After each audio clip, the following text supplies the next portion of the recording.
Hello, and welcome to Hanging with Hexwave. I guess I haven't done one of these in a little while. This is the Pittsburgh Modular Taiga. It's a semi-modular analog synth with 3 oscillators and a bunch of other awesome stuff. It got a lot of press when it first came out, and people were really excited about it. I haven't heard much about it since then, and honestly, I don't find a lot of people playing it, so I think maybe just not a lot of people got it, but it's a bit surprising because this thing is really awesome. So I just want to kind of go over it, basic overview of all the functions. I don't really have a script for this. I don't have a script for this at all, so this will be pretty bad. No, just kidding, it'll be great. I'm going to go over just section by section and then just kind of some basic tips for beginners to modular, because I've never had a modular synth like this. I've never had any kind of patching. So a lot of this is new to me as well. I mean, a lot of the basics of it are the same as any other synthesizer. I mean, that stuff doesn't change, has never changed since the beginning of synthesizers. But then you have to kind of think on a whole new level of it, which I really, really enjoy. So when I first got this, I thought it was broken because everything was set to fully off. And even though I'd read over the manual a million times and watched videos, and I was like confident I was going to be like, yeah, I'm going to get this and it's going to be great and I'll experiment. I got it and I couldn't get sound out of it properly. And when I did, it sounded like either just endless droning or like just like clicking, and couldn't figure it out. And I was like, oh shit, I got a broken one. I got to bring it back. But lo and behold, after playing with it for a while, I just realized I'm an idiot and I'm a complete moron and a failure. So now it's fine. Anyways, so let's start from left to right here. So there's just a glide control here. That's cool. Also, I just have it set to a basic. I just have one oscillator on right now, and just like basic, set to a sawtooth, but it's like a warp sawtooth, so it's kind of gnarly. But we'll get to that. But right now, it's a basic sound because I set it there for purposes. But yeah, so over here in the control section, you can set the clock source. I'm not going to go through all the shortcuts because there's a bunch of them in the manual, so you are going to have to read the effing manual. But you always should honestly do that for every synthesizer. If you're not doing that and then you're complaining that you don't understand how things work, then what are you doing? Just read the damn manual. Come on. But there's an arpeggiator in this. And it has a bunch of built-in functions, like you can choose how many octaves it goes through, and you can make it play random notes from the held arpeggiator notes, so you can set the gate length and stuff. So you can do that in this if you want. Otherwise, you can just, control your notes and your arpeggios from external gear. That's fine too as well. Oops, I'm stepping on the stand. So we'll just, you go into ARP mode by pressing the ARP button, and then I'm controlling this over here on the syntax. It's just sending MIDI notes. That's all it's doing. Nothing else is being affected. So I'm just going to hold 3 things over here.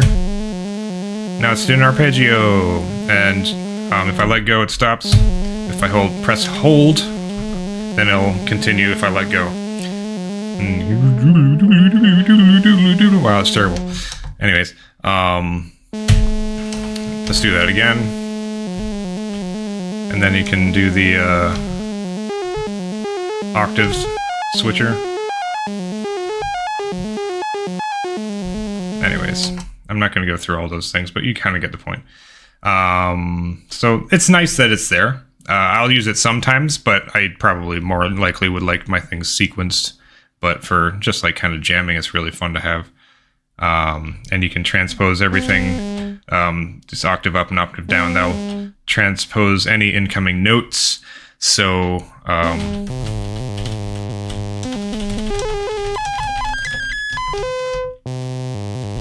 so that's handy. It'll do it with arpeggios as well. And yeah, there's a basic thing where you can like input notes in one by one as well as a sequencer. I wouldn't really call it a sequencer, but again, more functions are better than none. And there's a bunch of other things built into this section, like options for controlling the CC mod out and different things with the velocity. This is a mono synth, but there is an option for I think the word is paraphonic, so you can play 2 notes at a time. Or if you set it to that and put a cable out of the velocity into the pitch of something, then it will let you play 2 notes at once. Yeah, I'm not going to actually bother doing that right now, but you kind of get the point. You can do it. Maybe I'll do a demonstration in some other video, but I don't want to make this infinite long. The CC mod thing, you can set it, you can have... like I currently have it set to my syntact on a knob, so you can see the lights going up and down. By the way, I'm sorry, I know you can't read everything on here. I can't really seem to get a good lighting scenario here. Let's see if I can adjust this a little bit. Hey, that's a little bit better. Okay, still can't read everything, but there we go. Yeah, so you can use the this CC mod thing to do a bunch of things. You can have it so that I guess I shall just do a quick demonstration. What's it set to right now? The envelope section. So these lights kind of, you just have to memorize what the lights mean, but this one is for, this will be an envelope. So if I put CC mod in there, FM, do the FM control, and then control it on here.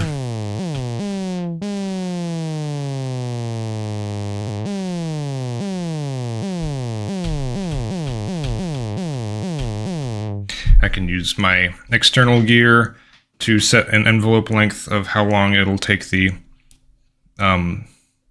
pitch to drop using the FM control. Anyways, you can do it. There's like millions of possibilities for things like that, but that's just a quick example of using CC to control. So one quick note for people that are new to modular. Maybe I should get a bit more light back on this.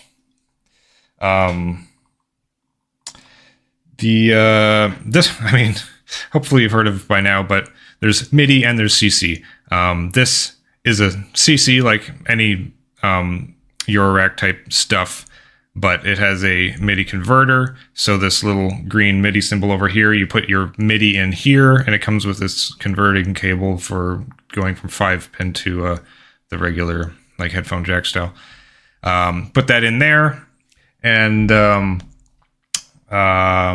it'll convert to your incoming MIDI signal. It'll take the clock, so I can control the speed with external gear. It'll take your notes and your gate, and like it'll take CC messages. So yeah, just put everything in there, and then this little section of the patch bay is where you can take those messages out. They're normalized, so okay, I can jump it all over the place, but this is all normalized cabling inside. So like everything here, except for like the preamp, I think is the only thing. Everything here is wired internally to go through things so that like technically you never need to plug anything in here if you don't want, but then you're kind of missing out. Also, all these cables, it comes with a pack of 2 packs of cables, which was awesome. I didn't know at first. Comes with 10 of these noodles, which are like really thin, small cables, which are really easy to get next to each other. So that's pretty cool, little pack-in bonus. Anyways, so I can't remember where I was going, but whatever. Then let's just get to the 3 oscillators here. So you got, oh yeah, I'm still dropping pitch. Warp, warp. You got, and I'll raise the octave a bit. So we got 3 oscillators. They're all exactly the same, except the pitch tuning range of these three is different. This one is a fine tuner. This one, they're off right now, but this goes 1 octave up and down. This one goes 2 octaves up and down. So if you can use those for various reasons. Like if you can use these as oscillators to modulate other things. So if you want like the range to be bigger or lesser, you choose which one you want to output. But anyways, pitch controls, FM. This is an FM control, so frequency modulation. So there's an LFO constantly going in this thing, and this controls how much the pitch is controlled by that LFO. So like at max, it goes completely off, and then woo! And then just to quickly jump over the LFO control.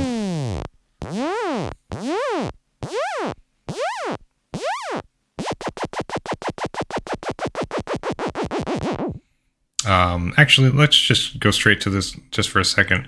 The LFO here is not synced to anything. It's free running, which can seem like, oh no, at first, and there's no like inputs for it.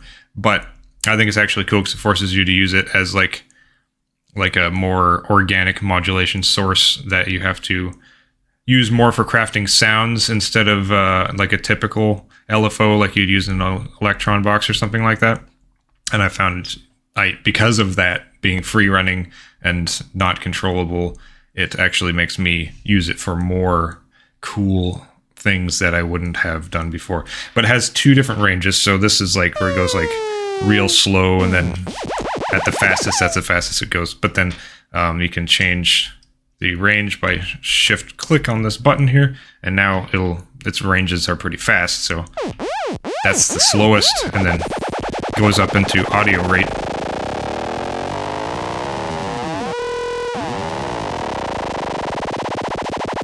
And then this is how much this is controlled by it. So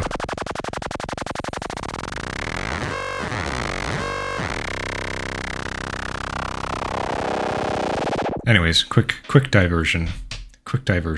Let's get back there. But anyways, that's FM control. Boop. The juice and meat and potatoes of this is the wave folder section. So this has 3 wave folders, 1 for each oscillator, which is awesome and not a common thing. So the wave folder just basically gets the sound wave and like folds it in on itself a bunch of times.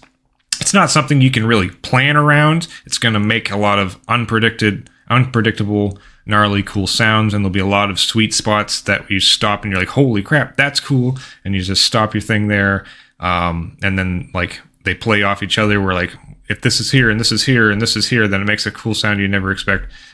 So it's literally forces you to just do a lot of cool practicing and experimentation. Very fun.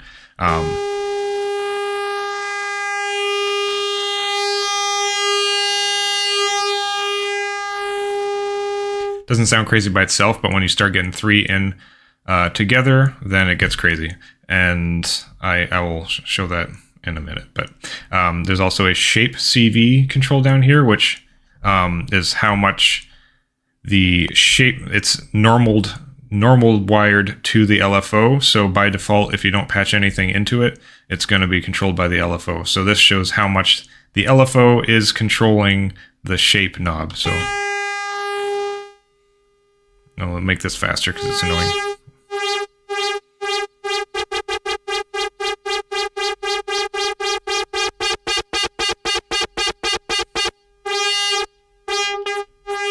I'll make this fast again because it's cooler.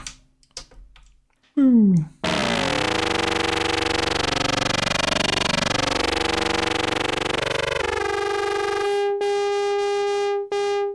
Alrighty.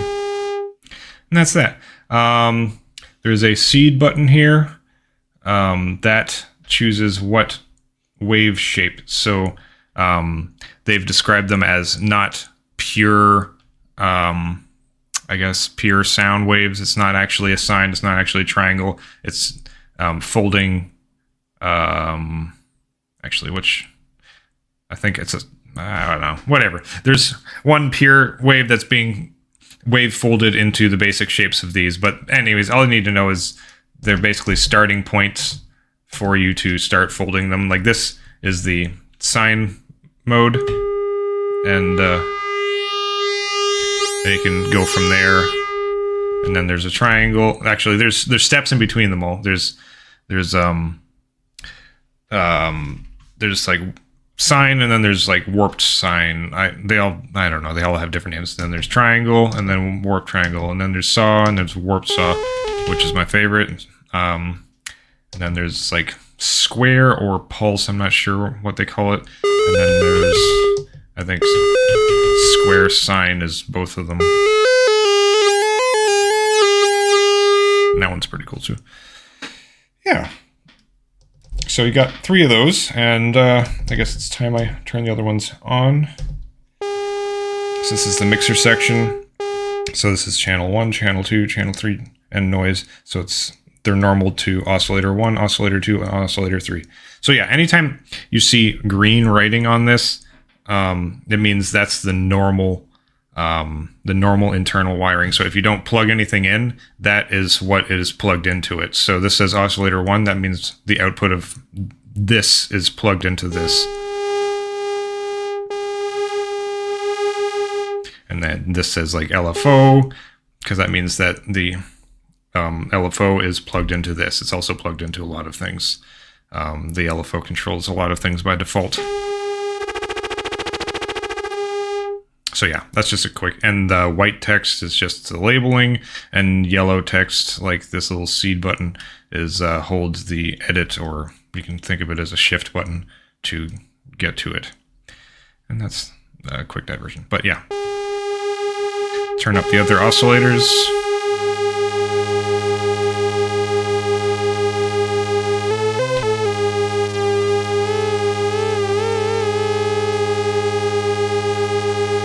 Then you can just tune to taste.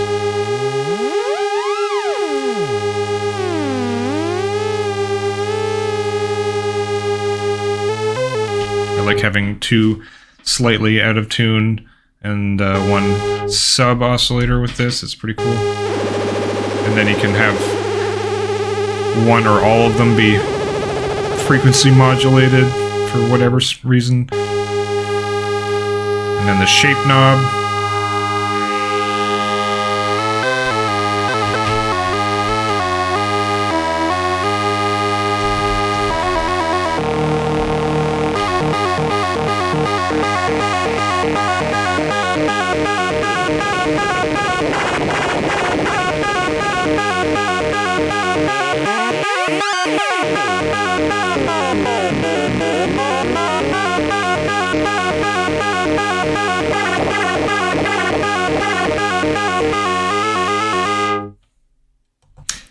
Yeah, so you can hear how much these wave folders affect things.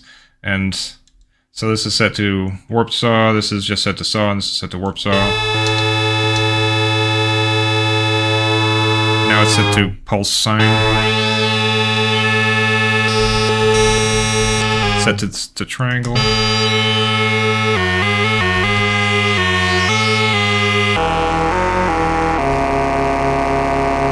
We haven't even touched the filter here. Some resonance on.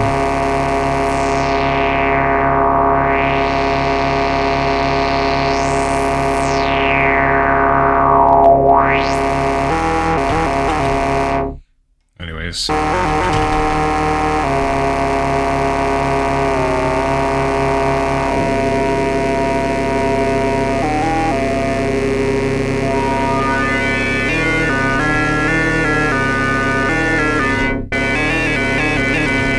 That's a cool one.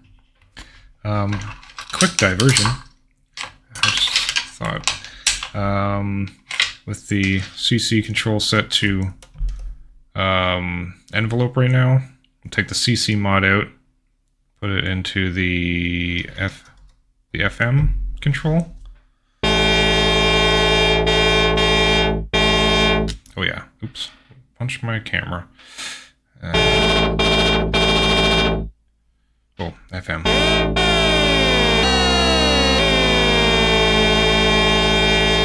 I'm an idiot. That's not what I wanted to do. Shape.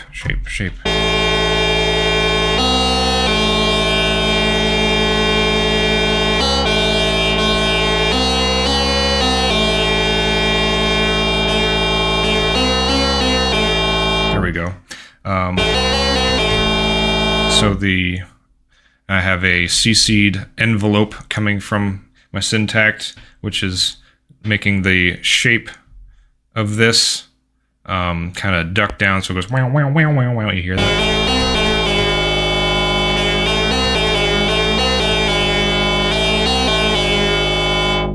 It's pretty sick. Anyways, quick demonstration. And I can take that and I can put it through. There's a splitter here where I can put in 1 and then take out 2, so I could have that going to 2 different places. And I don't know, there's way more possibilities from there. Yeah, so these are also by default, they'll be controlled by MIDI. You can shift seed and then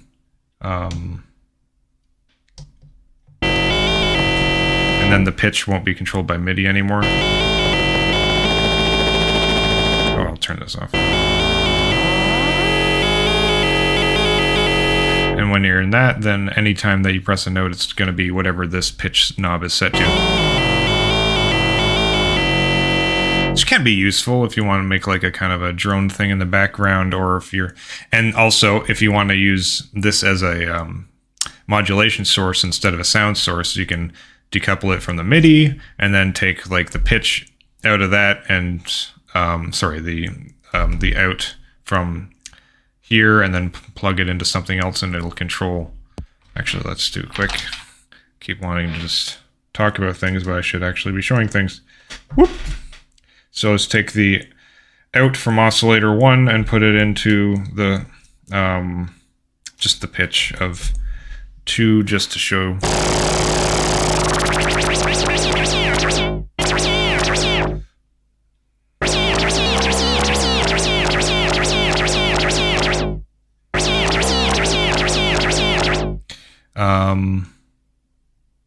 Yeah, so like this.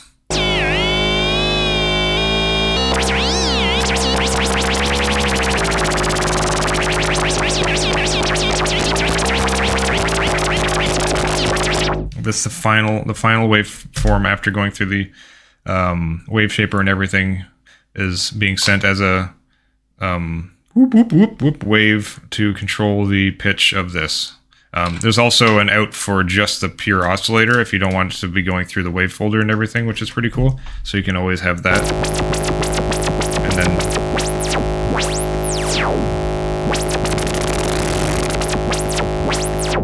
which is pretty cool.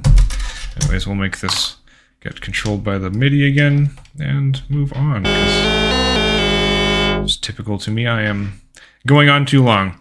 In the channel selection here, there is also the channel 4 is default to noise, which can add a nice layer to things. There's a preamp, which by default is not wired to anything, but just to show you how cool it is and dirty it can get, I will take the out. So this is over here, the mix is the full mix of all of these things going through here. So I'll take that out and put that back into the preamp. So there's the preamp in, and then I will take the, let's focus here, take the out from the preamp and then put that straight into the filter. So here's the PGA's filter. This is the in, boom. So now the, whew, take down the gain a bit and the level. Ooh, too much resonance.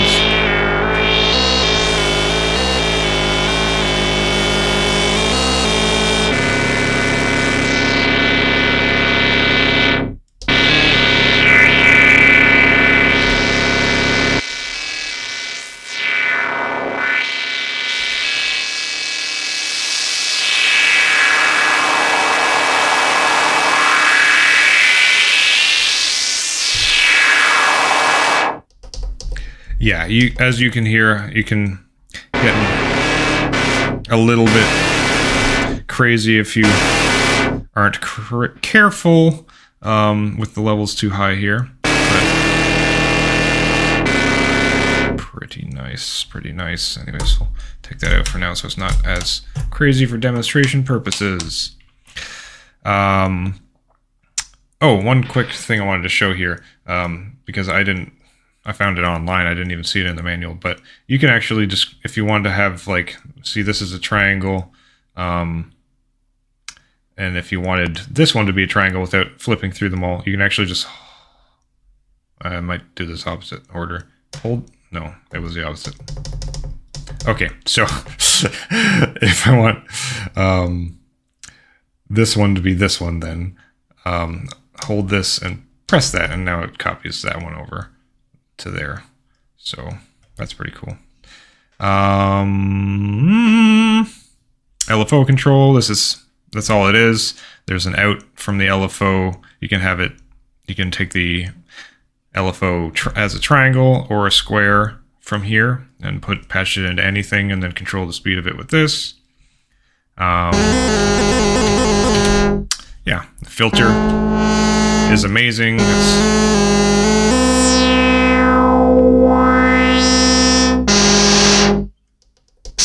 Has many different modes.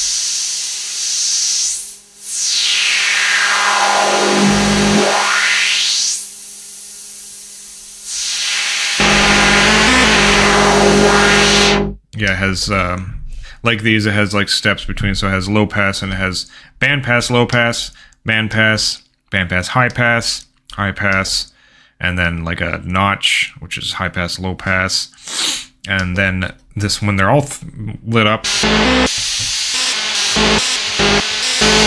it'll flip between them all, which might be cool for like a weird generative thing. It's also possible over here.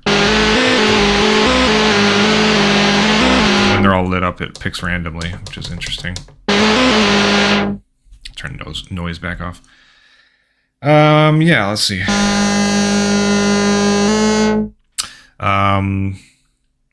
So yeah, let's see. There's a frequency CV for the LFO. I mean, normalized to the LFO. So that is how much the LFO will affect the frequency. If it's at max, it won't really do anything, but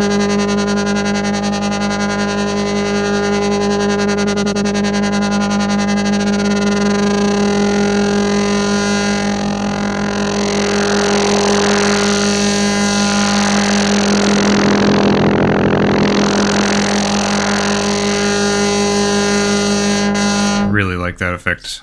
Putting like audio rate LFO through the filter and everything going through the filter makes a really cool effect. And then there's CV control for how much the ADSR. So there's two ADSRs.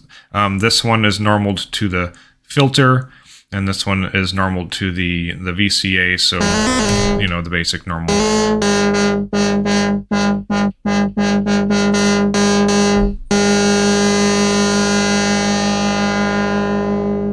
You know what an ADSR is, I hope. For the filter one, I guess. So this will be either positive or negative.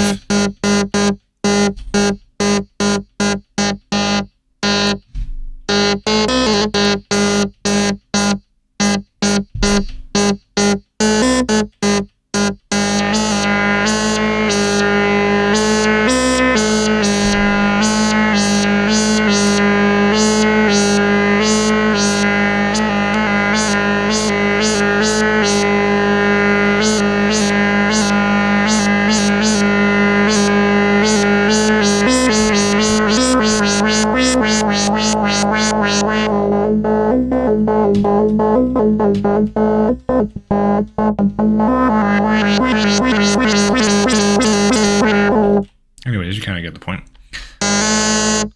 Yeah, so you gotta keep it kind of straight up and down if you don't want any ADSR on that. And yeah, moving on from there. So into the dynamic section, we got, this is getting pretty long. The dynamics is, it's like the VCA section is also basically a low pass. So there's 3 different modes for this. This one I usually keep it on is the low pass gate mode, I think it's called, where it will kind of make the sound like have a quick trail off and sound a bit more natural, regardless of the ADSR. Like it has like it has, you know, dynamics. So in the lower range, I don't know, I can't really explain it, but like the lower range of notes kind of sound better than they would normally, but read the manual, it tells you better.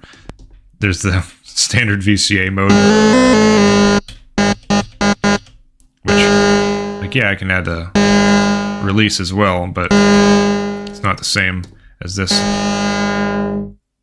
You can hear it goes, like, you know, there you go. And then when you're in this mode, there's these response and low pass gate resonance. So this is basically the shape of the tail.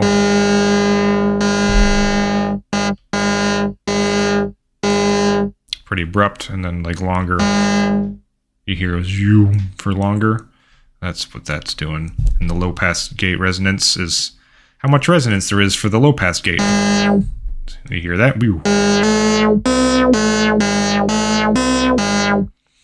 So the dynamics knob itself is probably the culprit. I should have put this earlier because this is for new people, I said.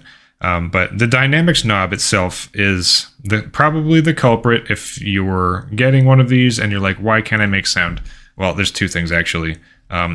You don't want, if you're using something like a syntax like me to control this, you don't want this to be on, because then that'll happen. I don't know. I think it's like if you have like a keyboard plugged into this, then maybe this is the MIDI control for the dynamic section. Having like, you know, pressure and whatever probably will make that work better. But if you're using something like a syntax to control it, having that just basically is terrible.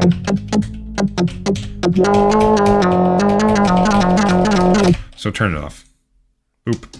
Maybe I don't fully understand it yet, but I do not keep that on. And that is what I saw most people complaining that they couldn't figure out how to get sound to work properly. It's because of that. And this dynamics knob, if you're getting it and you're like, oh, it never stops. It's always playing all the time. Dynamics knob down. So yeah, the dynamics, you can control it with like different CCs and stuff. Like you could have like I could take like the triangle, whoop, and then control the dynamics. And now the LFO is controlling the VCA. And there's certainly applications for that. But yeah, the ADSR goes into the dynamics, so you control this to control the VCA, and there's this mode which I'm normally in, which I already talked about, and then this is like a percussive mode.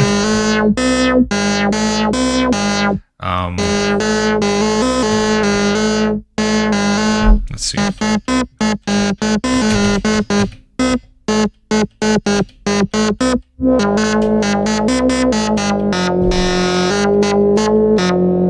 I don't know.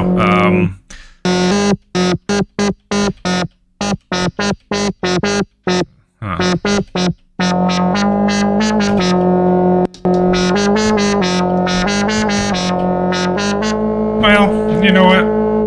I can't really figure out how to demonstrate that right now, but it's good for making like percussive sounds. I think it makes the beginning a little bit more sharp. I can't seem to get a good spot for it right now, but I've seen it before. But I probably won't use that too much. It's probably useful for lots of things. And then the standard VCA.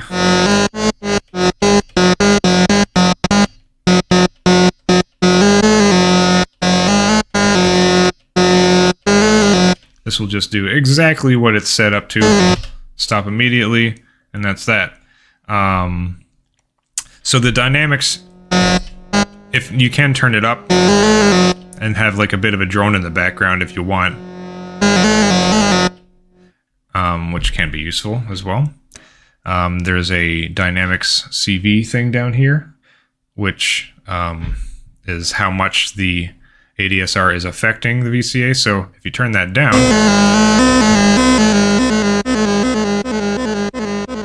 it's kind of like using softer velocity on a keyboard.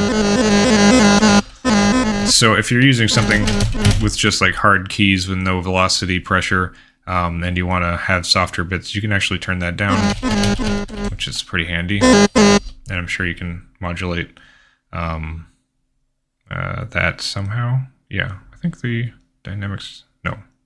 Response is up there. Never mind. You can't modulate that. This is a, how much? Never mind. And then there's a LFO.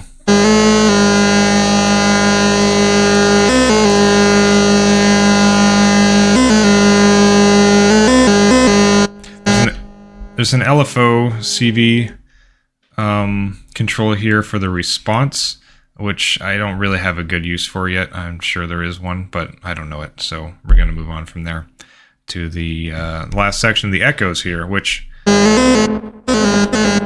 is a delay. A lot of people don't like it, but I think you shouldn't be trying to use this as a typical delay. It's not going to get very long, and it has a bit of noise bleed between circuits, but I think it should be used in addition to everything else for crafting cool sounds and finding happy accidents, because that's what I've used it for.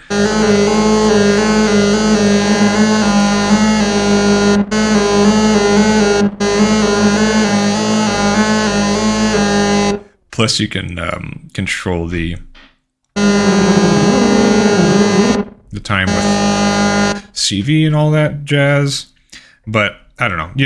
A lot of people, including myself, probably won't use this a ton, but sometimes you're in a cool spot with a sound and you turn this up a bit and then you're like, whoa, that just got even crazier.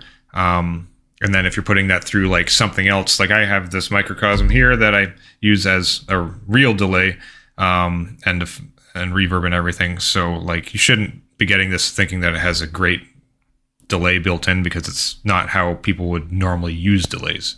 Use it for crafting sounds. That's, I think, what it's for. Yeah, so that's basically everything. I should stop because this is already very, very long. Yeah, so I don't know.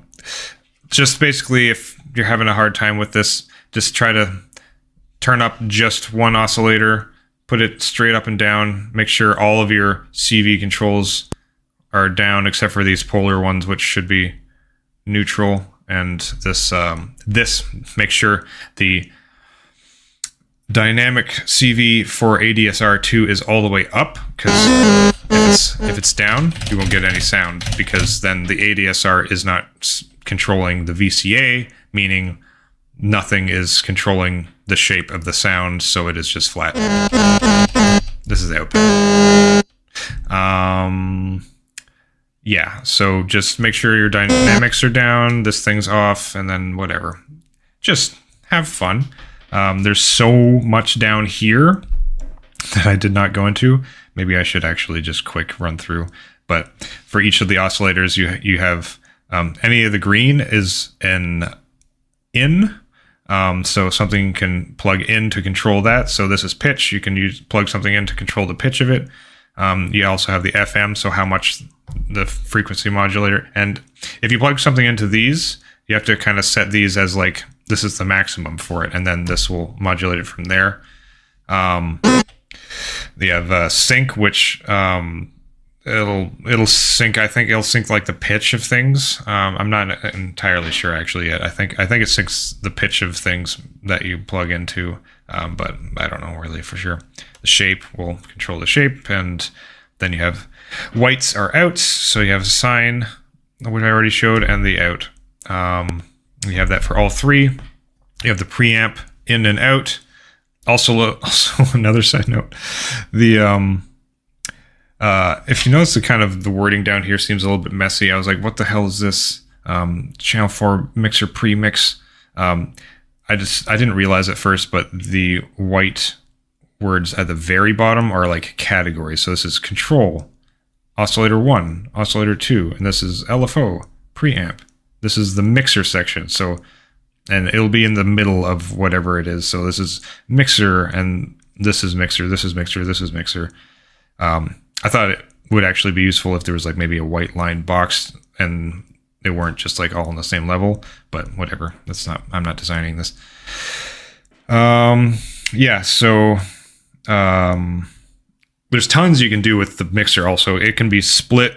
There's a 1 and 2 out, so you can have channels 1 and 2 go out into something. So you can split the mixer into 2 different mixers, a 2-channel and a 3-channel mixer, because the preamp one can also be used as a mixer channel.